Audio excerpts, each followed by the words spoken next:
This has been my lived reality for quite some time now. So I'm not saying this for you to be like, oh, poor little tink tink. No.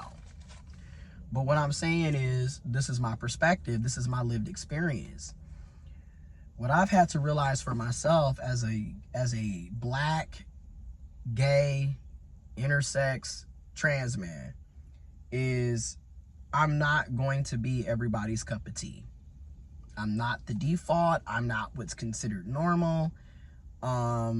So my dating experiences are not going to be the same as my cisgendered counterparts, as my heterosexual counterparts. And I'm gonna even go even further. Yeah.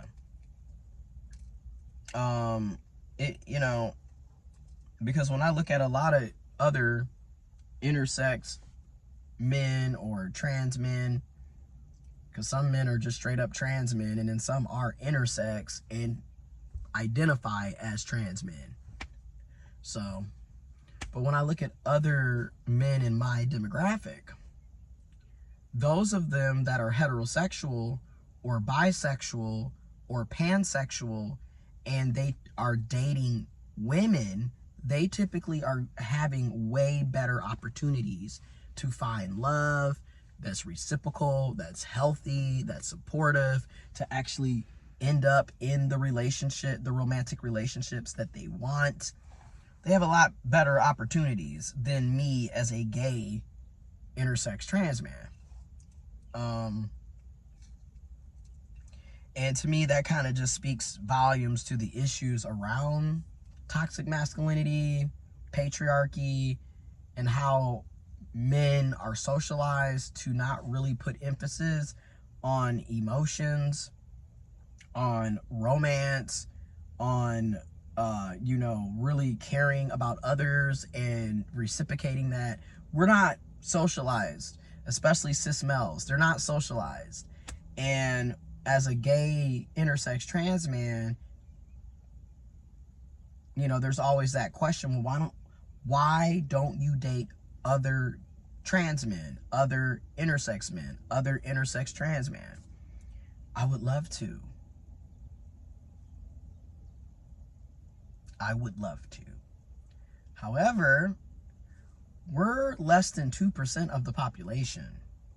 Trans people, intersex people, with the current data that is available to us, we are less than 2% of the population. I've said this before, there's not enough of us for us all to date each other. Not to mention, everybody's not gay. Everybody's not bi. Everybody's not pan. So you're going to run into trans men or other intersex men who are straight. They're not going to be interested in you. They're not going to be interested in me. So they're out of the loop. Then so many of us are not out the closet. So how are you going to know if somebody's intersex or trans when a nice amount of us are stealth, aka on the down low about it?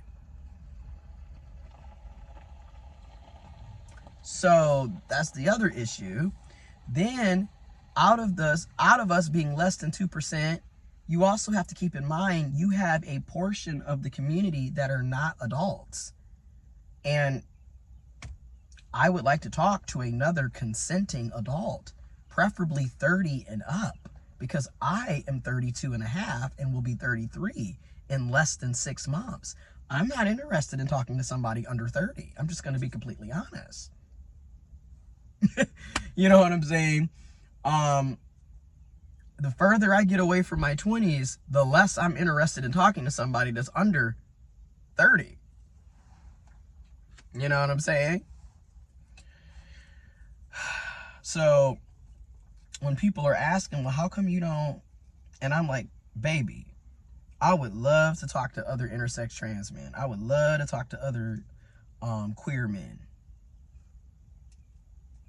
Other trans men, other intersex men, whether you're bisexual, pansexual, or gay, And that's the funny thing is, you would think, okay, because I'm gender variant and I don't have an issue with dating a bi man, a pansexual man.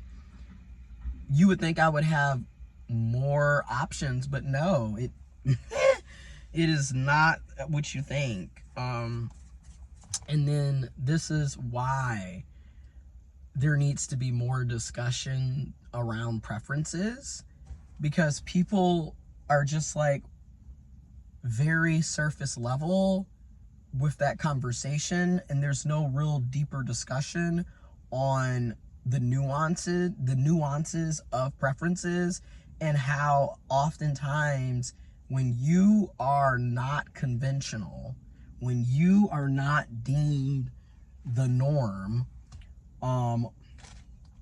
you oftentimes will be overlooked. So you're not even being seen as a valid or viable option. So your dating experiences are not going to be the same as somebody that is conventional, somebody that's cisgendered, somebody that's conventionally attractive. You're just not.